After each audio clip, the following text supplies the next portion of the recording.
Hari Om everyone and welcome to another session of stories from Bhagavatham.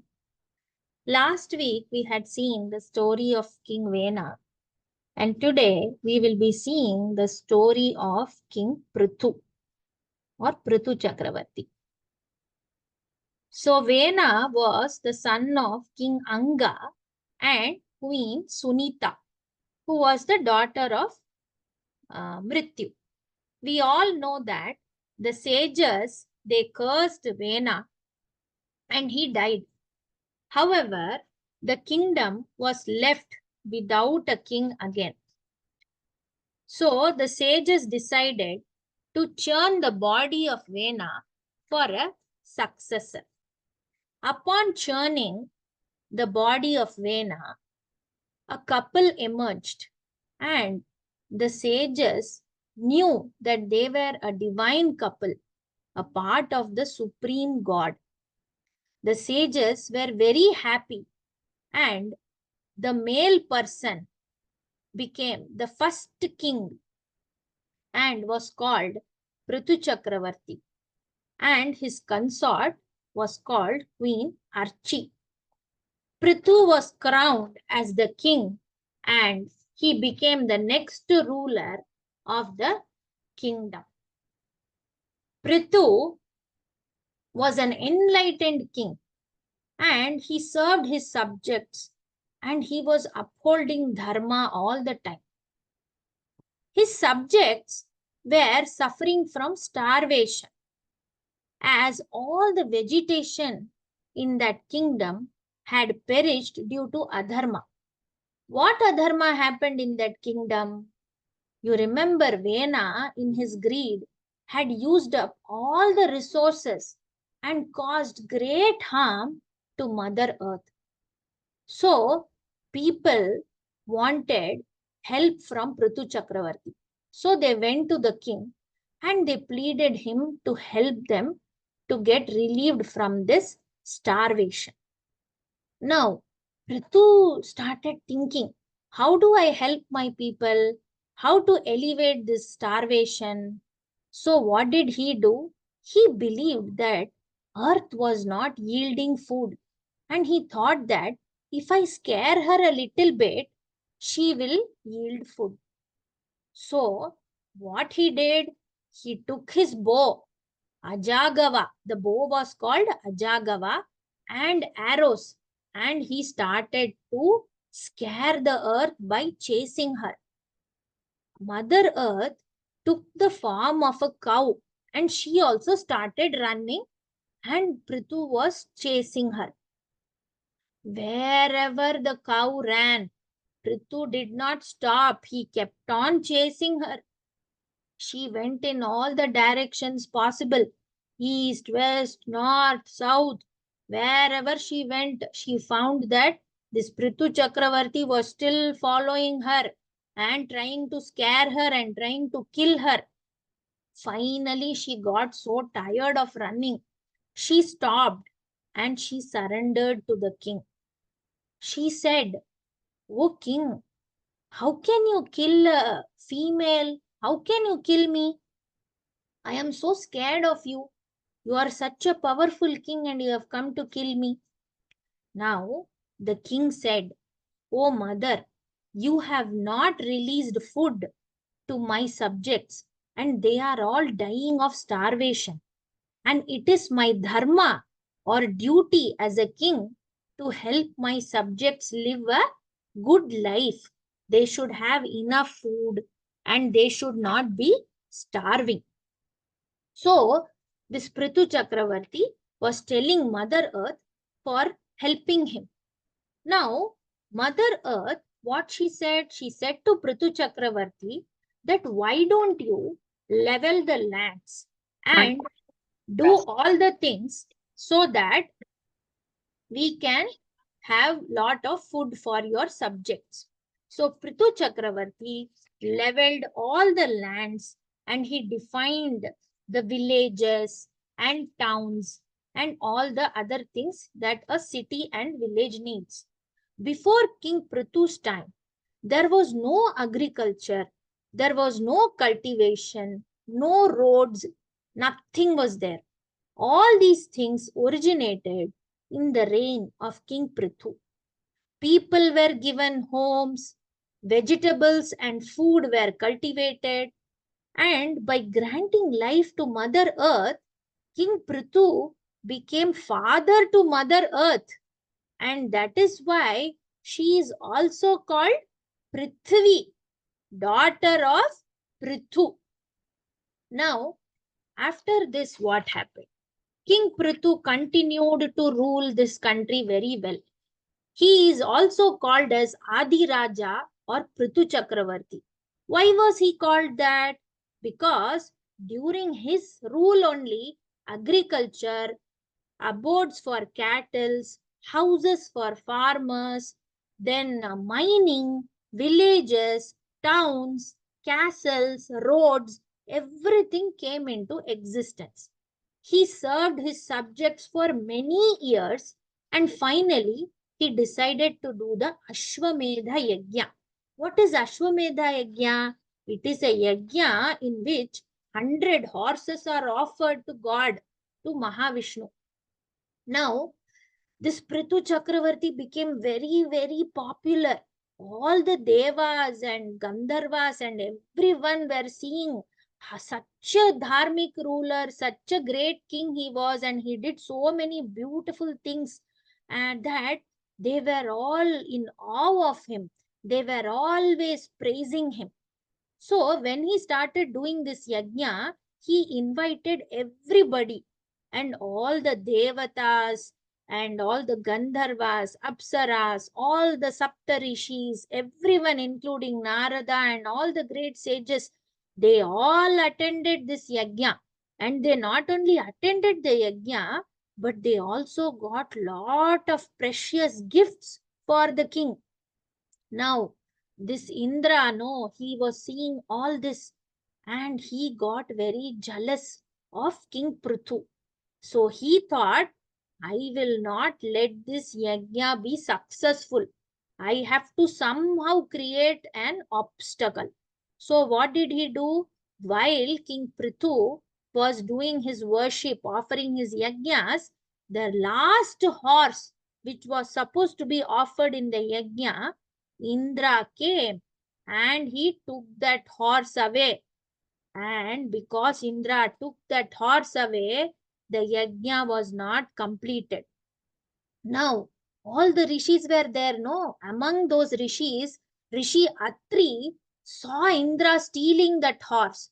And he told the eldest son of Prthu, who is called as Antardhana, Antardhana, to go and bring the horse back. He told him, you kill this Indra and bring the horse back. So this Antardhana, he followed Indra. He took his bow and arrow and he followed Indra to kill him and get the horse. And he started chasing Indra. Indra ran here and there everywhere, but he could not escape this Antardhana, and finally, getting scared of him, Indra surrendered and he gave the horse back. And this Antardhana also, taking pity on Indra, did not kill him. And he got the horse back. And then, after all this, what happened? King Prthu was very furious with Lord Indra. He himself wanted to kill Indra. So, then Mahavishnu intervened and he said to King Prthu, King Prthu, you are such a noble king. Okay. Your values are so popular that everyone wants to follow your actions. Why do you want to commit a sin by, killing this Indra? He is also repenting now. So, the greatness of a king lies in forgiving others. So, Indra comes and asks forgiveness from King Prthu, and King Prthu, on the insistence of Sriman Narayana, forgives Indra. Now, King Prthu and Queen Archi, they had 5 sons. Okay, let us look at the name of the 5 sons. First one was Antardhana. Now, this Antardhana is also called Vijitashwa. Why he is called Vijitashwa?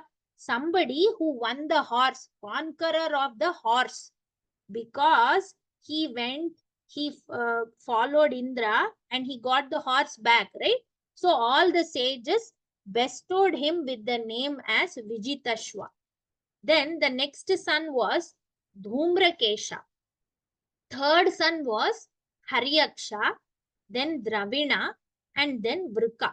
So these are the 5 children of King Prthu. King Prthu continued to rule for many years in a dharmic way, and finally, when he became very old, he retired to the forest, making his eldest son Vijitashva as the next king to rule his kingdom. So with this, we come to the end of the story. Now let us look at some of the lessons that we can learn from the life of Vena and King Prthu. The first one is what? The greed of Vena caused long-term destruction to his kingdom. Correct? So if you see in recent times, what is happening in our earth also, not only during Vena's time, we are also exploiting and using all the resources of Mother Earth, and we are facing the consequences of that, right? There is water shortage, there is lot of shortage of land and food everywhere. Lot of people are starving. So we should not be destroying Mother Earth. So next is, we realizing our mistakes gives an opportunity to correct it. Can we correct our mistakes? Yes, definitely. What we can do is, we can start using these resources very sensibly, mindfully, so that we can preserve it for our future generation. And there is one more important learning. What is that? There is enough for everyone's need, but never enough for one's greed. Okay. Vena was one man, but he was so greedy that he used up all the resources of the earth. However, for need, what are our needs? Our needs are only food, shelter, and safety, right? So these 3 things, not much resources are needed, right? But when somebody is greedy, they can do lot of destruction. And the last one is, a dharmic ruler's kingdom, like Prthu Chakravarti's kingdom, is always abundant, and the people never suffer there, because he is such a dharmic ruler that he will make sure his subjects are well taken care of. So with this, we come to the end of story of King Prthu. Now let us go to the questions. Okay. So the first question is, who was King Prithu's father?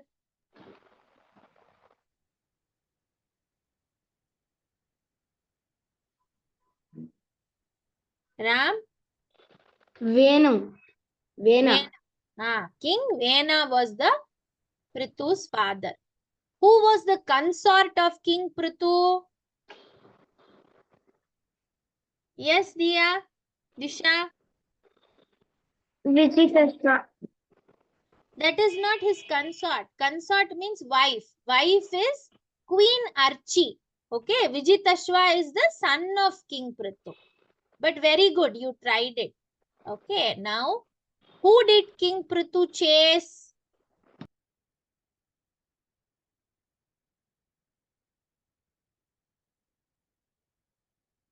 Okay, I will tell. King Prithu was chasing Mother Earth. Okay, what is the name of the bow of Prithu?